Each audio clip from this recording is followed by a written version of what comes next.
Hello everybody, welcome to Tech Support Live. Let us know if you can hear us. Happy Friday. I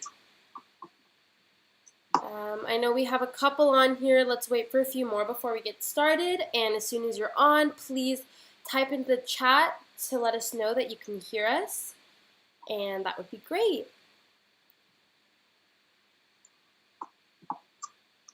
Hi, Places and Spaces. Can you hear us?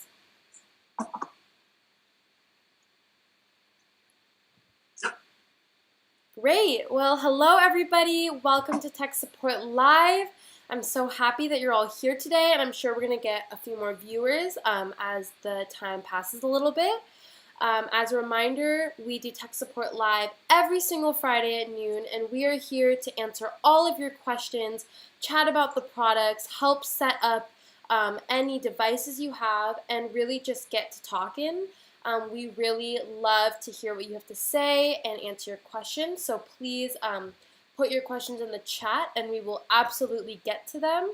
I'm Krishna and I am the Interactive Media Marketing Intern here at NETGEAR, and I mostly work with Angelo, who I know many of you love.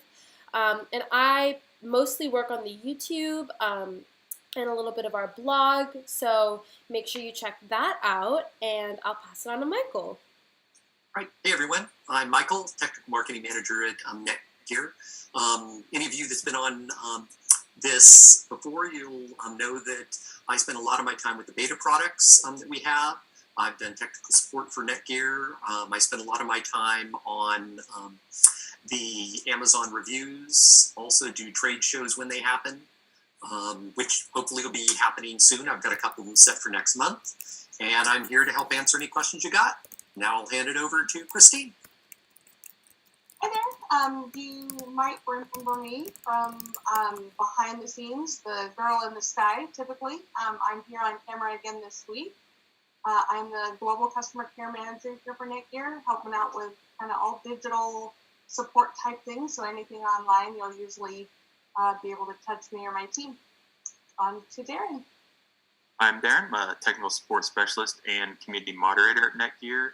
I handle home networking products within our community and answer technical questions. So hopefully some people have some tech questions for us today. Great. And I see Kieran's here. Desiree is here. Really nice to see you guys. And we actually have a question from Places and Spaces.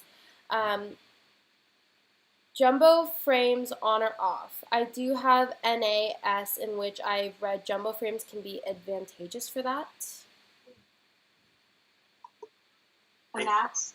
Yep, a NAS. It was a small letter S, you mean big letter S. Oh, NAS, my bad. Yeah, for those who don't know, a NAS is a network area storage device. Basically, a storage device that allows you to have that plugged into your local network, and all of your other systems on your local network can see it, can drop files there. Think of it sort of like a local Dropbox, where it's inside your local network. You're not actually sending things out to the internet. And for Places and Spaces 35's question, jumbo frames on or off, actually with the NAS storage, that's one of the few times that turning jumbo frames on is actually a good idea. Most of the time, you don't really need it for standard devices, but with that, since you tend to be pushing a lot of larger files back and forth, then yeah, turning jumbo frames on can be useful.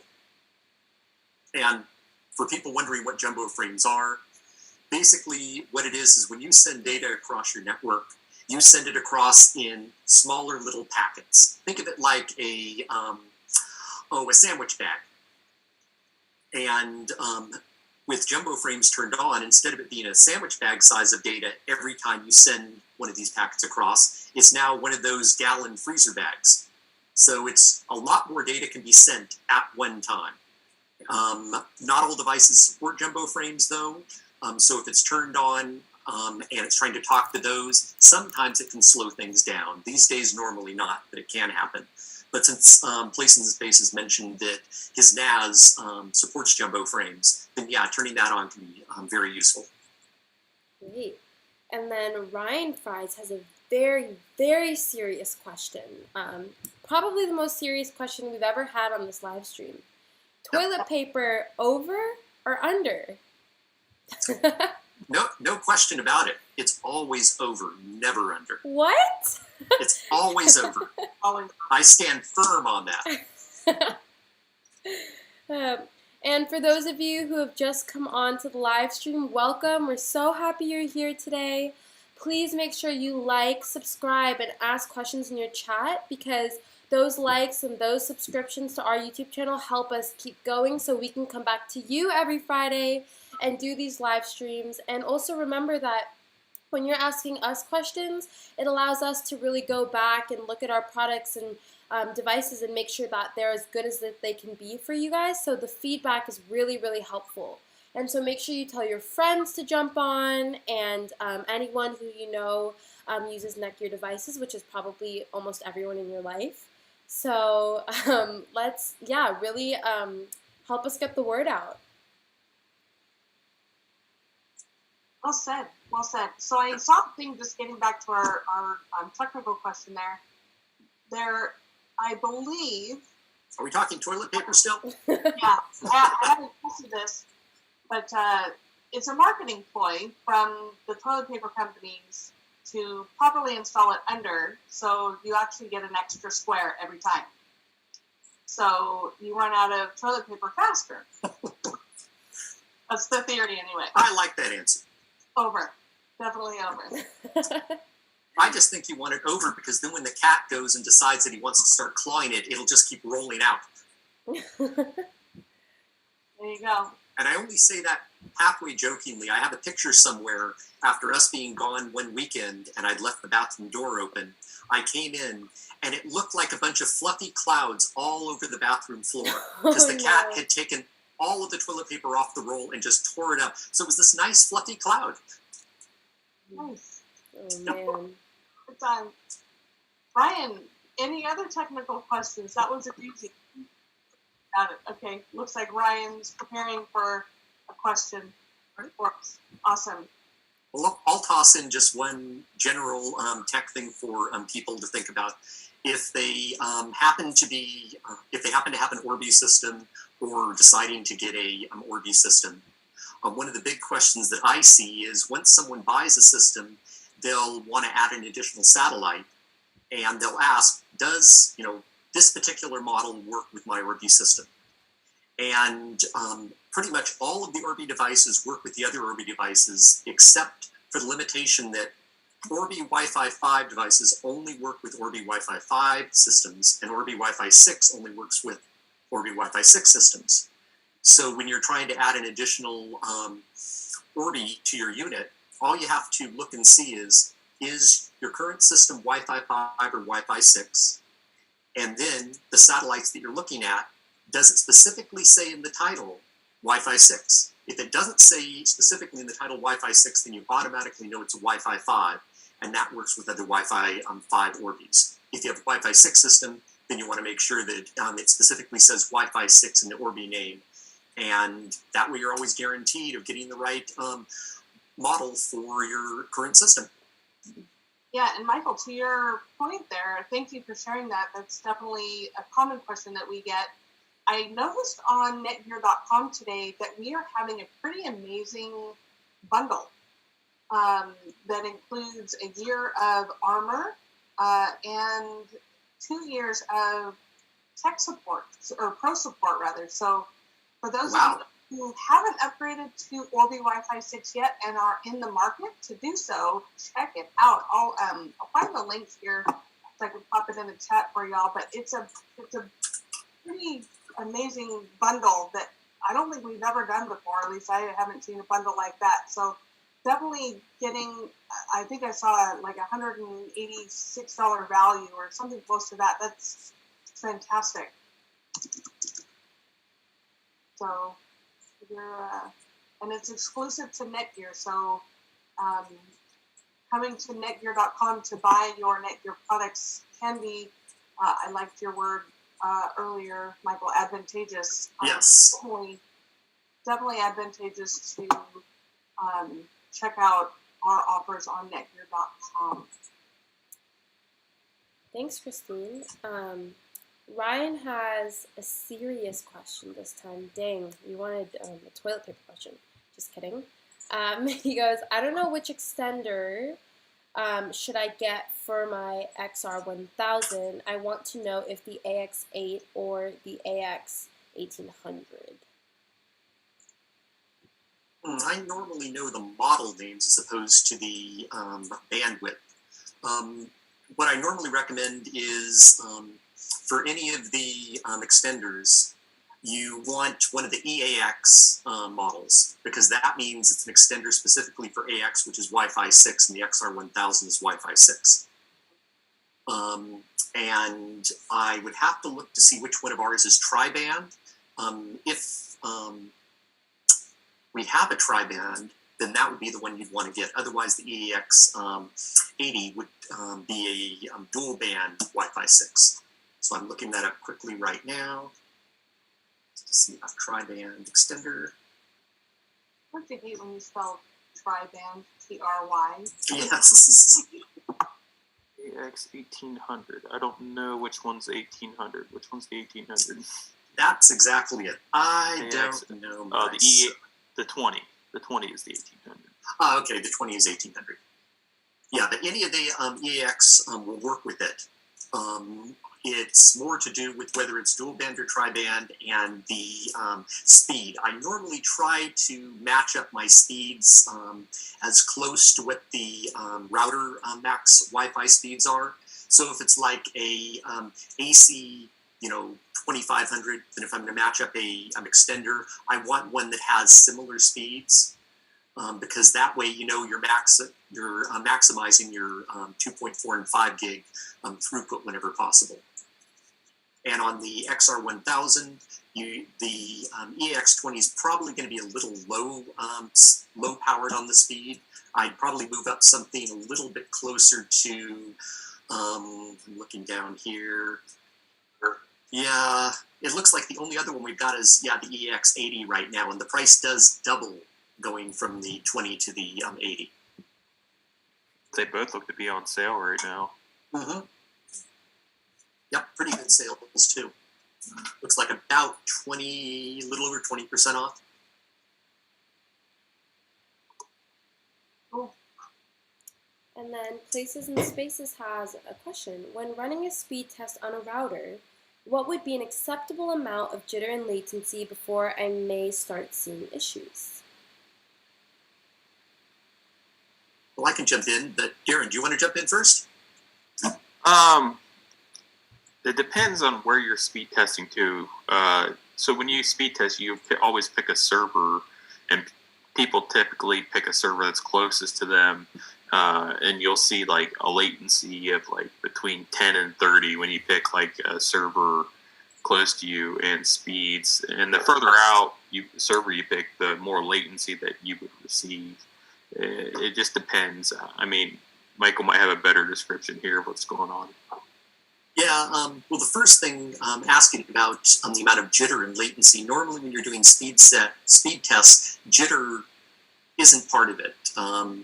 That phrase is usually used when you're talking about trying to do like video streams and you're getting some jitter there.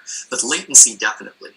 And on the latency, really, you can think of it the same way you do when you're gaming, as in you don't want the ping to be probably higher than range of 50 to 100. If it goes over 100, then you might start seeing, some issues depending on what you're working with. But, below 100 is good, below 50 is great. And going along with what Darren was saying with the speed test, you want to make sure that the speed test that you're doing, there's two kinds. One of them is from like the Nighthawk app, where that's actually running a speed test from your router out to the internet. The other one is a speed test from your client device, like just going to speedtest.net and running that test. And that actually is testing from the client through your router out to the internet. So you pretty much have to define which speed you really want to know. If you're just trying to see what is my maximum speed that I am getting to my router, then using the Nighthawk app is a good way to run that test. And when you're running the test, you want to make sure that you pick a server that you know is going to give you optimal internet connection. And I usually recommend whatever ISP that you're using. So for instance, I'm using Comcast, so I'll always try to pick the closest Comcast server that's on the list, because I know that they have a big fat pipe, and that'll tell me what my true maximum speed is. And of course, one last thing to always remember is if you're running a speed test and you really care about, the numbers, you really want to know how fast you're getting, make sure you don't have any other devices on your network that's currently trying to do stuff with the internet, because all of those devices are going to be eating away a little bit at that bandwidth. And so you're not getting your true numbers, you're getting whatever's left over after they've finished eating away at it. So that's my 2 cents.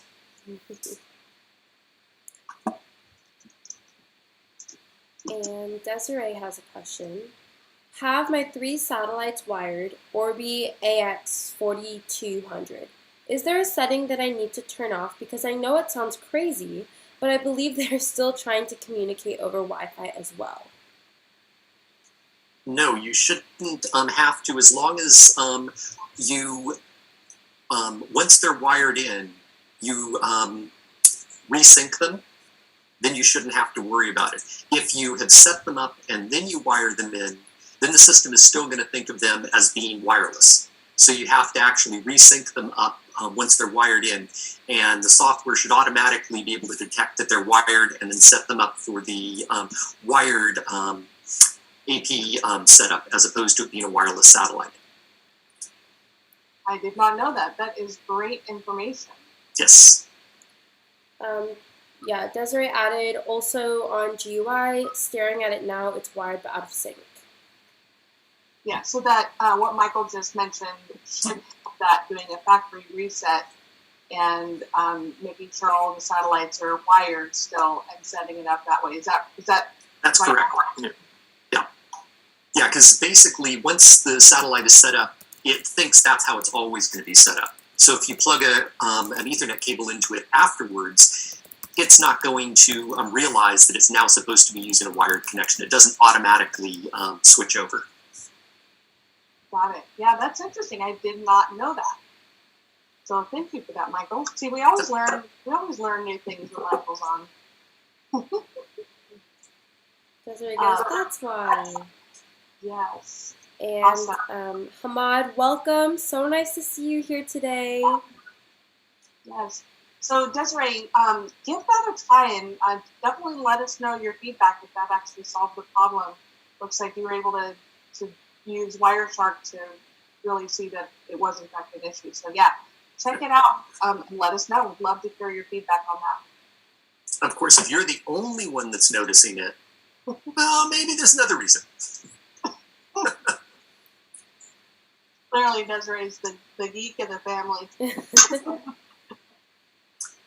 Oh, and since we're talking about Orbis, another little fact point for people is if they decided that they wanted to hook up an outdoor Orbi to a non-Orbi system, which you can do, you have to go out to our support site and download the firmware specifically for it to be an extender.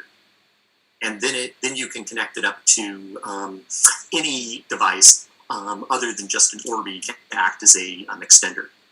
Because there have been some people that wanted to use the outdoor Orbi on a non-Orbi system, and you just have to know that you have to go out there. We do have some FAQs on it, but just letting you know if you wanted to do that. Cool. Yeah, Desiree added WLAN backhaul is still counting numbers, though. It shouldn't be, I don't think. I'm not sure I understand what counting numbers means. Michael, does that mean anything to you or Darren? I'm guessing they're talking about packets. It's still counting packets. Yeah, and I would assume that, yeah, if it was going just through the wired connection, you shouldn't see the wireless LAN backhaul counting anything.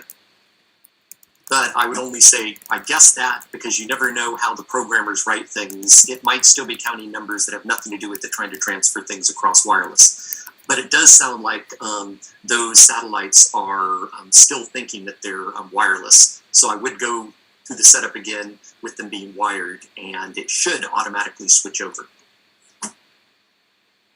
Cool.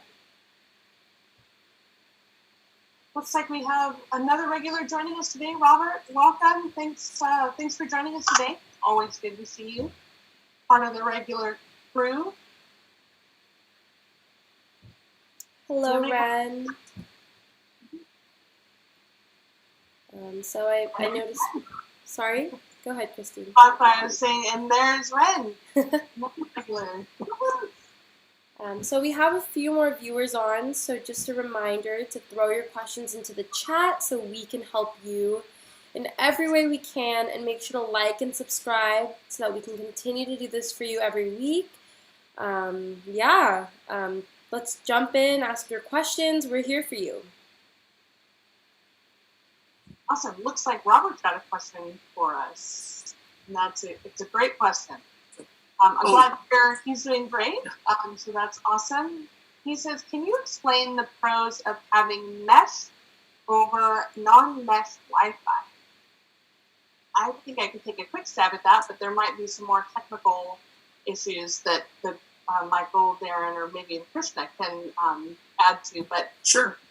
For the extenders, typically when you just have an extender, you have to disconnect from the current Wi-Fi or the main Wi-Fi and then reconnect to the extender. So there's a manual process there, unless because in theory, if I'm using my phone, for example, walking around the house, and I go into a back bedroom where my extender is, I still could be connected to the primary router and it won't switch over. Although I think that may cause a problem with mesh, I'm not sure. But basically, the whole point of mesh is so you don't have to change SSIDs or connect to a different network. Michael, or Darren, is that anything else to add there? I've always got things to add. I love that. Yeah, I was going to take one step back from what you were covering, which is you were talking about having a router and an extender. And I was going to go back to just a mesh to a non-mesh system, where thinking, what's the benefits between just having a router and having a mesh system? Oh, I see. Okay. Yeah. And if you have a router that has Wi-Fi that covers the entire area that you need and it covers it well, so you're not getting any slowdowns or anything like that, then you honestly don't need a mesh system. Because mesh systems are specifically meant to increase the area of coverage that you have so that you don't have dead spots or very weak spots in your home. And if you live in, say, a 700 square foot apartment and you have a nice, powerful router, no reason to have mesh. Because mesh adds one extra layer into things. So for instance, if you're talking to a mesh satellite, that satellite then has to talk to your router that then has to go out to the internet. So you've got that extra hop that you're going through just to get out to the internet, which is going to put a little bit of latency in there, and it just adds one more step in the equation that if you don't need that step to be there, then no reason to have the mesh. But since most of us don't live in 700 square foot or smaller places, you find that you do need a lot more coverage than what a single router can do. Especially since one thing that I mention on these shows all the time is, for some reason, at least in America, they always want to put your internet drop in the farthest corner of your house someplace. Instead of the center of the house would be the perfect place for your Wi-Fi to be. They push it into the farthest corner. So when you put a circle around your router, which is basically the coverage from the router, you're only getting half the distance because you're at the corner of the house. And it's actually worse than that because you're going from corner to corner of your house. So then you want a mesh system so that you can extend that signal farther into the house and get the full coverage on your home. So well said, Michael. That's my 2 cents. Yeah, well said. I thank you for tackling it from a different angle. I definitely saw it different. So well, actually, yours was more useful because most people want to know the difference between mesh and using an extender. And yeah, the problem you mentioned with the extender is the whole reason why mesh systems were created in the first place, is that your extender has a different SSID name and password than your main router does. And when you're connected up to one of them, your device is not going to switch over to the other one until it's basically almost completely lost the signal. So you could be standing right next to your router, and if you were originally connected to your extender and you're still getting halfway decent signal from your extender, you're still going to be connected to that, even though you're right next to your router. Right. Yeah, which is one thing because I have Orbi in my house, and that was one thing I was running into where my router was powerful enough to cover a specific area of my home, so I wouldn't reattach to a satellite that was closer to where I was in proximity. So I had to be creative on where I put my satellite so that I could hop off of the main router and get on to the satellite. Of course, I could just reboot my device closer to the satellite and do the same thing, but anyway, little anecdotal there. Sorry. So, Hamad. Oh, I did want to say to Desiree, saying reboot everything. Yeah, actually, not just rebooting. You want to rerun the setup with the satellites once they're plugged in. Just turning everything off and turning it back on, they're going to stay in the same configuration. You actually do want to rerun the setup again.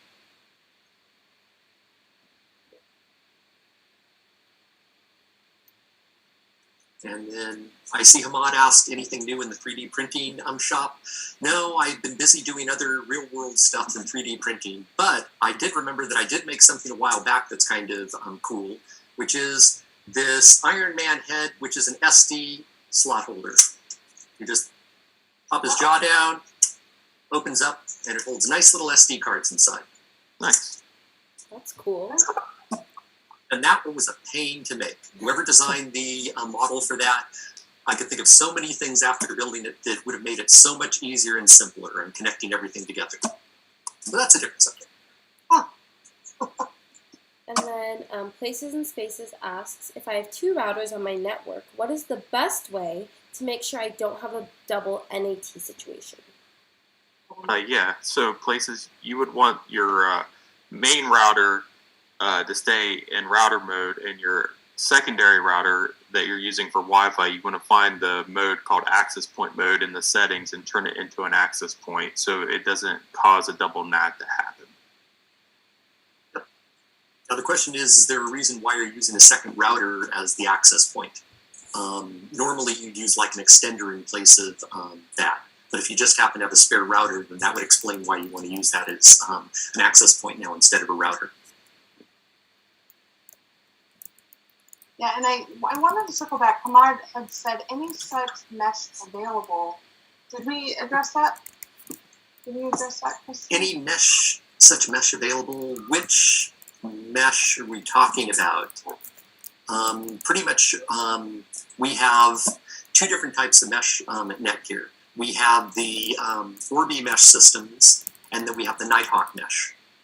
And the Orbi mesh systems are more powerful than the Nighthawk mesh systems, just in that they're specifically designed just to be mesh, and so they'll have like a dedicated backhaul if they're tri-band. So they have one Wi-Fi band that's being used just to communicate between the satellites and the router.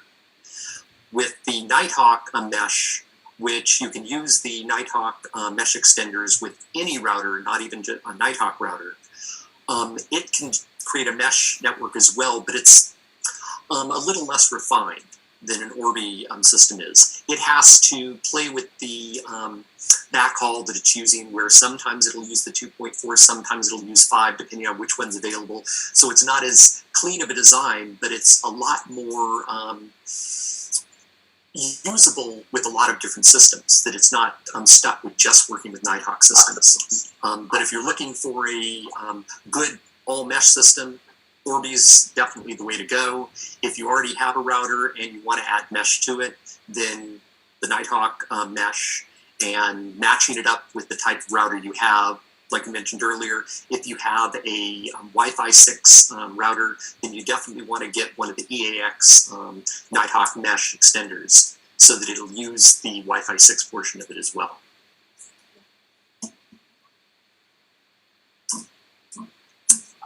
And I see that Robert mentions he has the RAX 200 and is using the EX 8000 extender and having drops on smart lights and speakers near line where they cross. Upgrade to EX 80, hope to solve the issues, thoughts. It may, smart devices do have problems when you're trying to do any sort of mesh system. They tend to only want to stay on the 2.4, and when they're being handed off from one device to another, smart devices aren't that smart. So, you know, you can test it. The AX80 is definitely more powerful and a more sophisticated extender than the EX8000. But if you're having that problem right now, can't guarantee that the 80 is going to fix that. Moving it to a slightly different location might help, because if it's right at the point where both signals are about equal on the EX8000 and the RX200 and the AX80, then that might be causing them to try to switch back and forth all the time. So you could move your extender to another location a little farther out or a little closer. That's the only thoughts that I have on that without a lot of just testing. And welcome, Vanessa Kitty. Happy that you're here today. Happy Friday. Places and Spaces has another question. Advantages of VLANs. Are they worth using, and when should they be used? My mind was somewhere else. Which question was that again? VLANs. Where are they useful? Yes. It's Places and Spaces 35, the latest question. Yeah, oh, there it is. Yeah, there were a couple of other questions I think above that. Advantages of VLANs. Are they worth using? When should they be used? The main reason to use VLANs is that you want to have two separate network segments that aren't talking to each other. Interesting, I heard myself. A good example of that actually is a setup that we're doing right now for one of the trade shows that's coming up, where we have 4 different video over Ethernet encoders. And each one of them we wanted to be able to send out their video, but they send it out sort of as a broadcast to everyone. And we wanted them to only be on their own segment so they didn't interact with each other. And that's what VLANs can do, is you can have a network segment where you can have a bunch of devices on one of the segments, and they won't talk to any of the other devices on another segment. So they don't, they normally would not interact with each other. Especially if you have devices that do broadcast messages where it sends it out to every device that's on your network. You can actually put those just on one separate segment. Think of it like 2 different rooms in your house and the door's closed. You put a bunch of things in one room, you close the door, they don't have access to the things in the other room. Most people in the home environment don't need to use VLANs, but you know, if you're a geek and you really want to have fun with that, you can put all of your smart devices on the VLAN, since they tend to just kind of spit out information all over the network. And so they're only talking within that network segment. And there are ways, depending on the router or switch you have, you can specifically say, I want devices on this VLAN to be able to talk to devices on another, but that's more of an advanced subject. In general, though, VLANs are just designed to separate things on your network so they're not confusing each other. Like, you could put all of your slower wired devices on one VLAN and all of your faster wired devices on the other VLAN, and you never have to worry about the slower devices slowing things down.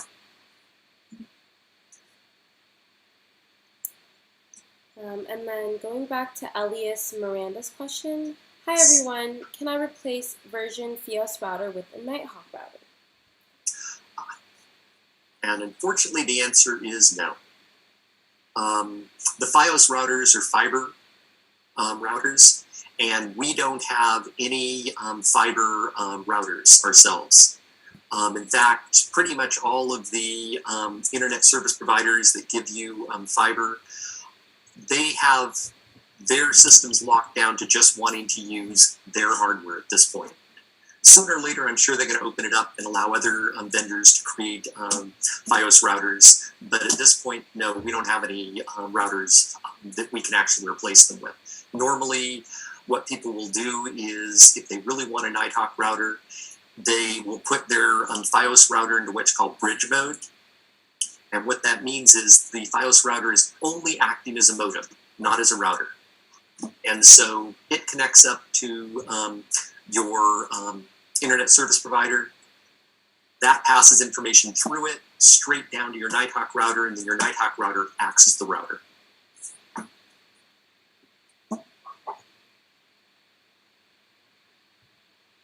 Yeah, we do get that question quite a bit, actually. So we are at the mercy of the ISPs for such cases. Yeah, they control their own little world. Mm-hmm. Yep, and even when we do create devices that will work with ISPs, normally you can't just automatically use it. We have to send it to the ISP. They have to certify it first, and once they've certified it on their system, then you can use it. Otherwise, when you try to set it up with their system, it's not going to connect up. It's not going to allow you to set it up. And that's another question we get a lot. I see, especially in like the Q&A from Amazon, is people will say, does such and such a router or a modem work with this ISP? And what I normally do is I just do a Google search looking for compatible modems and the ISP name.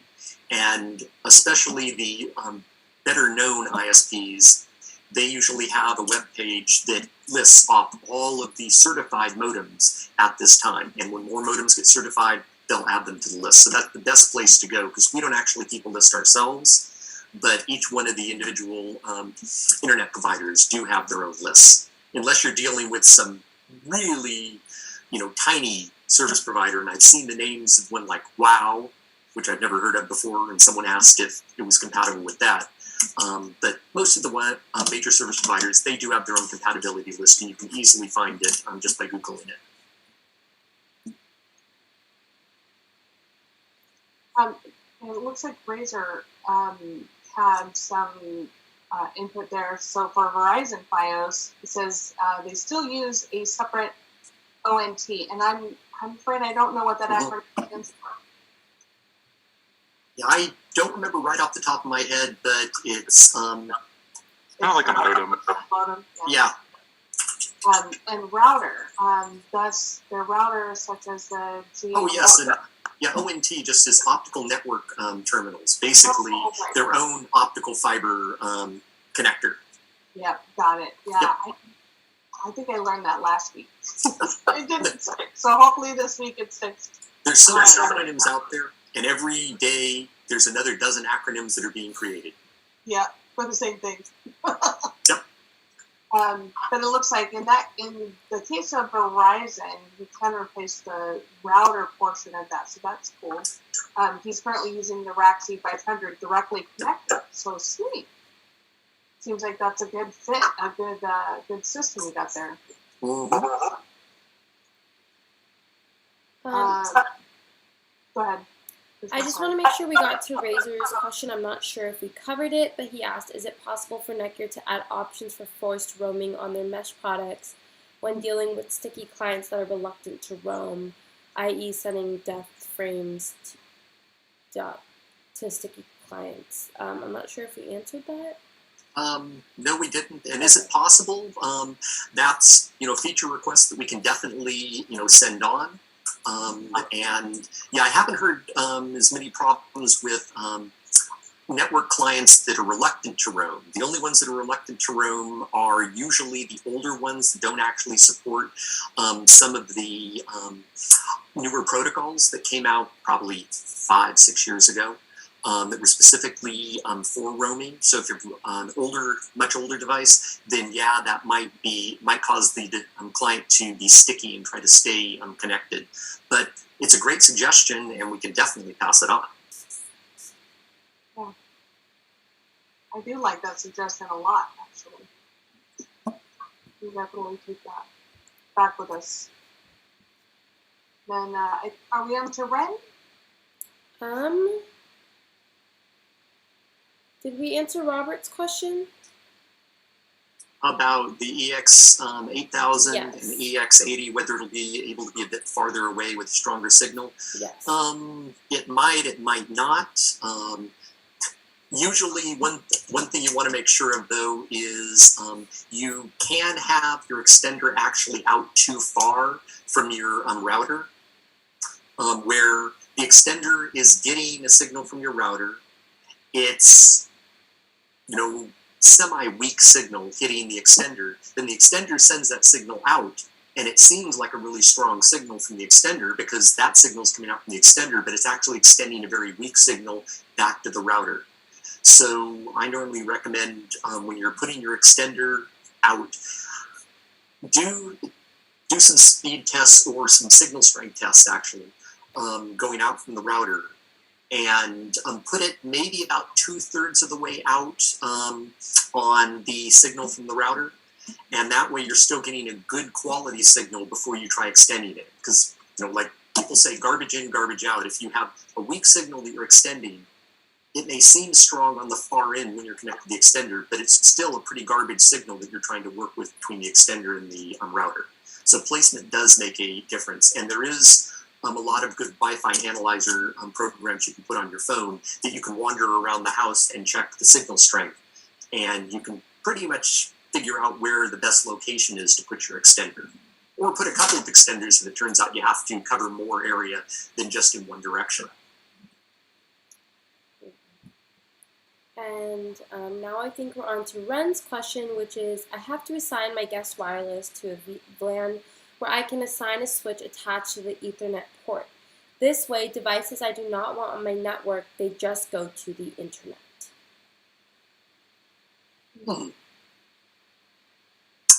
Interesting.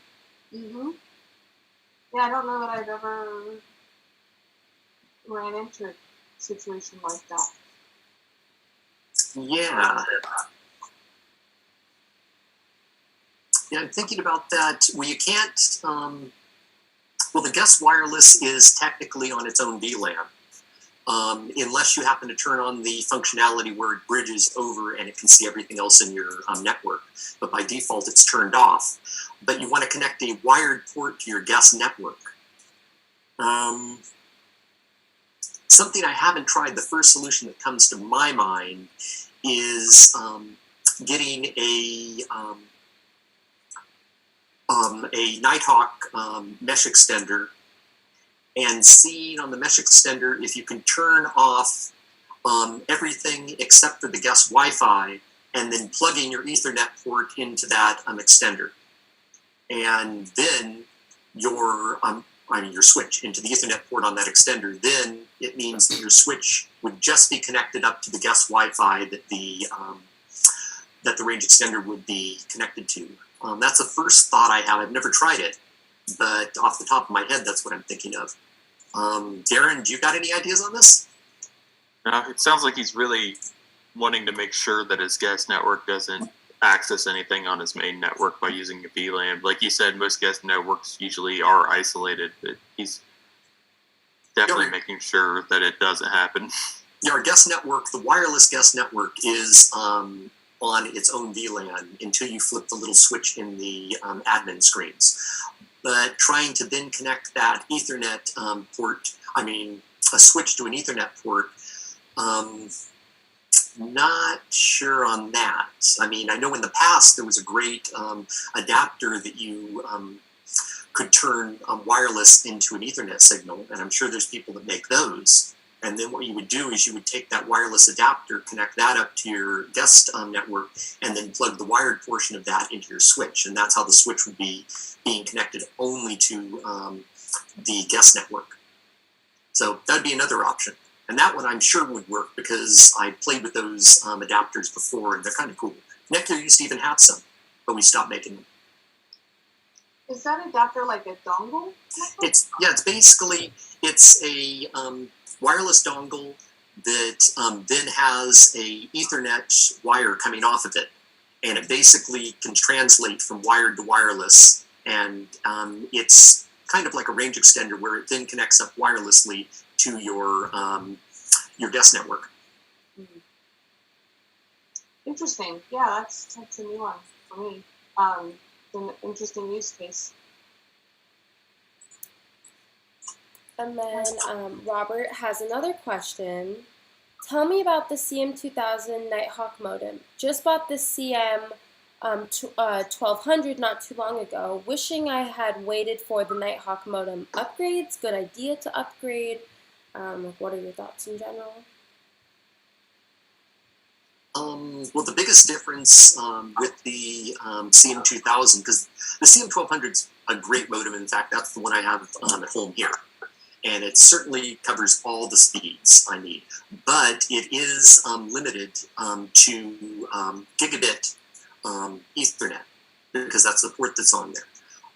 If you happen to have an internet package that supports more than a gigabit connection to the internet, that's where you'd want to look at something like the CM2000. Because the CM2000 does up to 2.5 gigs of internet speed. So if you're in some place where actually you can get a package faster than a gigabit connection, then you want to look at the CM2000. Otherwise, going to the CM2000, you're probably not going to see any more speeds than you're getting with the CM1200, because BOSUM or DOCSIS 3.1, which is sort of controlling the number of bands that it uses when it talks to the internet. So you're not going to get any more going to the CM2000. And the CM2000 is the latest, yes, but it's specifically the latest because there were some people that actually have access to faster internet connections than a gig, and we needed to come out with something that would actually support that. Yeah. Nice, thanks for that, Michael. Still learning. Another thing I learned today. And no, Vanessa, we are not going to use military acronyms all over the place. The military has too many acronyms. We don't need them. I read a lot of sci-fi books, and the acronyms in there just shows me exactly how many there are. Wonder how many times they have the same acronym for two different things by accident because they forgot about the first one. Right. I'm sure they've got a manual that's probably about 3 inches thick of all the acronyms they use. It looks like Razor says, only thing is sometimes you may need to run an Ethernet cable from the FiOS ONT to your router. Mm-hmm. In case they're using the MoCA function of the ONT. Yep. And for those people who are wondering what MoCA is, it's not just a cup of coffee. It's not. No, it's not.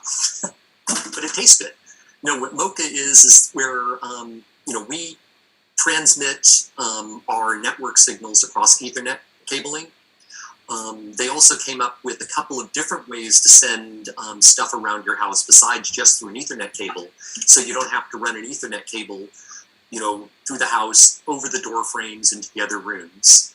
And one of them that we have still is Powerline, which is being able to send your network signals across the electrical wiring in your house.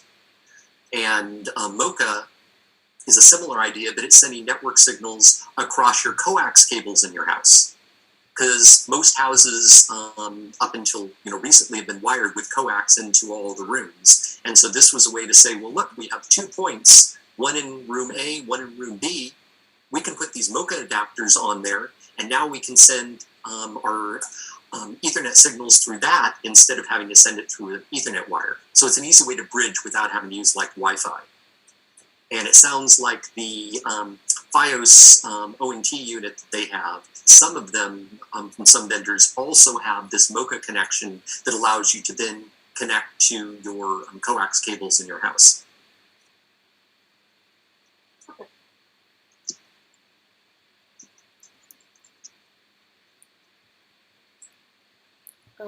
So I think a few more questions came up, so I kind of lost my place a little bit. But, Vanessa says she's using the CM1200. She says that CM2000 must be the latest upgrade, maybe. Yep. And then Ren circles back and says, this switch to VLAN is small and only has those devices I do not want want in my network. I have another switch that has my internal network devices. No. Just a little more. Yeah, interesting. Let's see. And then Vanessa says, I'm jealous. They only have gigabit speeds here. Yes. Yeah, me with my measly 400. That's awesome. I'm jealous. I'm so envious. 2 fiber lines have been run on the street on both sides, but we do not have private connections yet. You're just not sneaking out there with your little wire cutters yet, just duct taping in a little fiber cable from your home over there. Really, you can do it. As talented and crafty as Vanessa is, I have no doubt you can pull that off easily. And then Places and Spaces says WAX 610Y has to have the Ethernet cord connected to it to work, ? If so, is it a security risk or does the device have to be placed very high up? So the WAX 610Y. There it is. Oh, the outdoor access point. Yes. Yeah. Oh, yes. This, it's, normally you do put it up very high to begin with. And I believe this should have exactly the same thing, yes, that we have on our outdoor Orbi. Once you've actually plugged the Ethernet cable into it, the base that it fits in actually has screws and sort of this little lock in there that gets screwed down, so you can't easily get to the Ethernet cable. You actually literally have to take the whole thing apart to get the Ethernet cable out. So there is some security there. It's also recommended you want it up high, not only for security's sake, but you get better coverage the higher it is. And looks like Ryan might be taking off for the day. have Thanks a for great joining weekend. us. Have a great weekend. Yes. Go ahead, Christine. Oh no, I was just going to comment. Vanessa had said that there were some bookshelves when she was on active duty that took up 3 walls of regulation books. Yep. Oh my goodness. That's crazy. And she also says that she's going to sneak out one day in black camo and add the connections. But we want pictures, Vanessa. We want to see this. And in night vision is even better. No pictures, no proof. Yeah, but it's in night vision. Everyone looks like aliens in night vision. It'll be fine. That's true. That's true.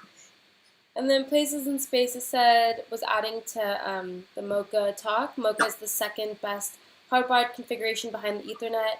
Great speeds around my house using them. And yeah. And I can agree with that. MoCA is definitely, a great solution.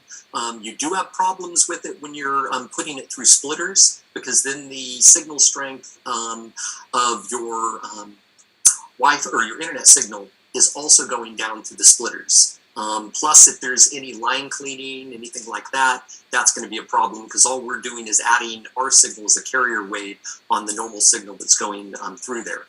But in general, yeah, it's a solid connection. You don't have to worry about, like with power line, being on different circuits in your house. So, yeah, I got to agree. It hasn't caught on in the U.S. as much, but in Europe they use it a lot, especially because so many of the houses are brick buildings. I just also want to point out that we have about 5 minutes left in our live today, so please throw in any last minute questions you have. And also, please make sure to like this video so that we can get that kind of instantaneous feedback. We can go back to our bosses and say, hey, like this is going really well, let's continue to do it. So please make sure you throw in that like, subscribe, and your last few questions. I love that Vanessa says she will in fact film it. Yes. Come by. I love it. Yep, and Vanessa, you're right. Machine language programming is all done in acronyms. And one of the first ones that I did was making a stoplight and programming that. And I'm sorry, it shouldn't take 6 pages of binary code to do a single stoplight. So it's a lot of work to do just a little thing, which is now why we have advanced programming languages. So we have a question from Cheryl that just came in. Looking to upgrade Orbi from BIOS porter router. Can I fully eliminate the use of Verizon's router. So this ties into our conversation earlier, where she needs at least that ONT piece to be able to then put a router in place.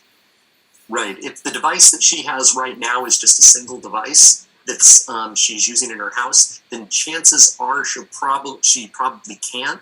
But the best thing to do is just contact Verizon, let them know what you want to do, and they'll be able to tell you whether or not the hardware that you have, whether you can actually swap that out. If they're doing the translation before it actually gets into your home, then all you would have is actually a router in your home. If they're doing the translation after it gets in there, you would need two separate devices to be able to connect up to them. One of them would be the equivalent of your modem, and then the other that would be your router. But just contact Verizon, let them know, and they'll be able to tell you whether or not your system will work.